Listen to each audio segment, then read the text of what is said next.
Δεν είναι δύσκολο, απλά θέλει λίγο χρόνο.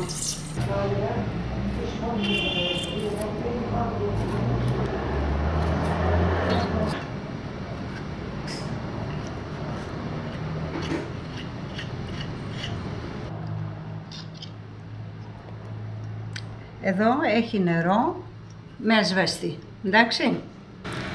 Πρέπει να μείνει 1 ώρα για να σφίξει η ντομάτα.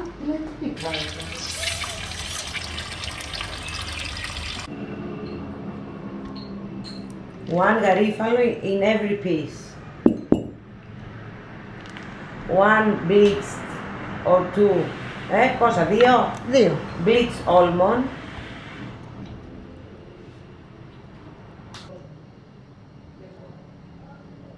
Κυρία Πιπίνα, γεια στα χέρια σας. Ευχαριστώ.